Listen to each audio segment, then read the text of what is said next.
Nasal cannula. This one here is the old-fashioned way.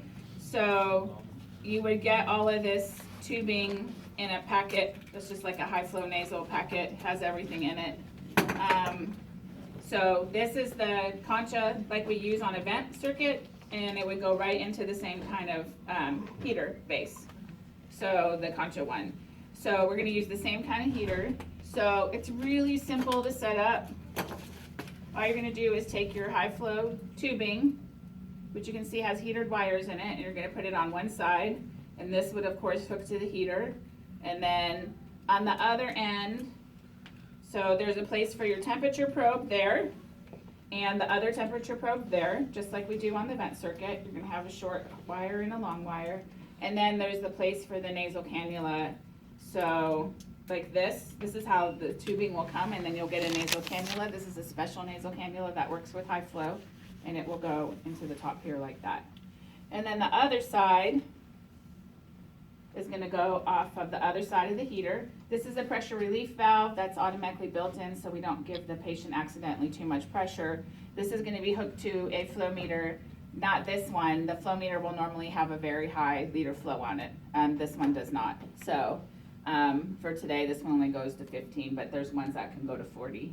And so you would have high flow, heated nasal cannula.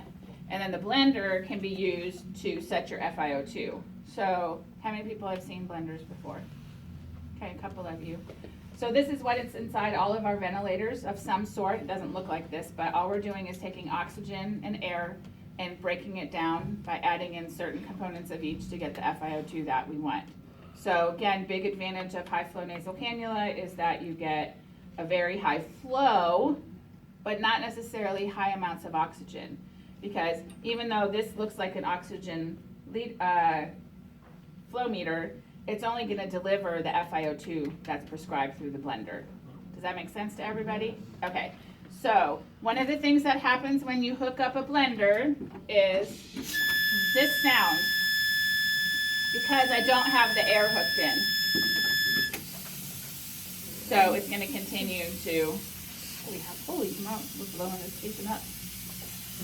It's broken. Here we go. All right, I'm gonna turn it off for the moment. Same thing so if you hook your oxygen in and you don't have your air hooked in. Turn it down, that's all. Oh, sorry, you're right. I didn't mean to turn it all the way off. You're gonna get that high-pitched sound, and that's a common troubleshooting thing we see on the boards. So the blender is making a high-pitched sound. What's wrong? Your air is not plugged in. 3 point. Yeah. Doesn't really do it for the air? I thought it would too. Maybe try Well, it the down. setting, if you turn the setting, no, on the blender, Yeah, just turn on the FiO2 yellow. down, turn up the dial. Oh, it's only on Yeah. room air right now? Yeah, so just change Oh, that. hold on. I get it. I just didn't see it. Look at us troubleshooting. There we go.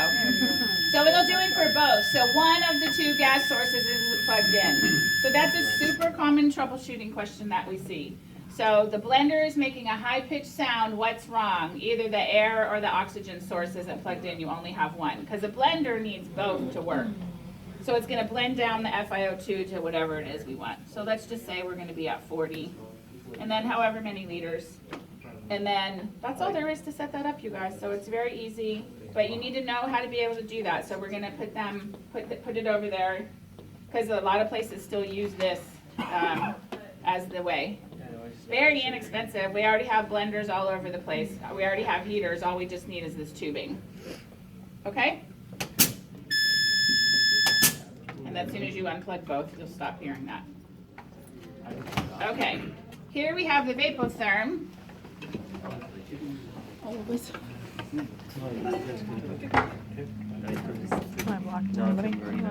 Again, we need both to work. And I'll admit, the Vapotherm is not my best machine. I'll do the best I can. I know pretty much how to use it. It's just I haven't had nearly as much experience with it. So the Vapotherm, instead of using an external heater source, everything is done internally.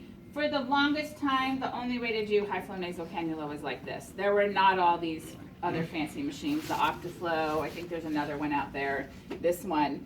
These have only been out in the last 5 years or so, which is really, really new for medicine, and it's only been with the increased prevalence of the use of high flow nasal cannula in the adult population. So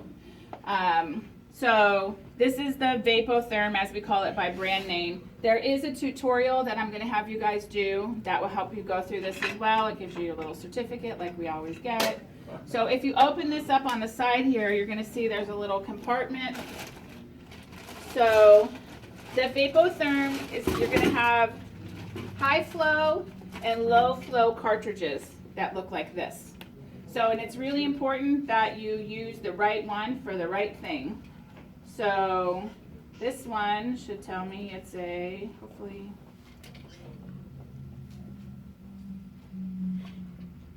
doesn't say. Oh no, this was a low flow. It's right here. It tells me it's a low flow. And then we have the high flow. Can you? I thought we had. We had, is that, because it's usually red or blue. Oh yeah, I need the, Sharon, I need the cartridge. The cartridge isn't here. That's what I was ultimately looking for. The low and the high cartridges, can you grab those? That's what I'm missing.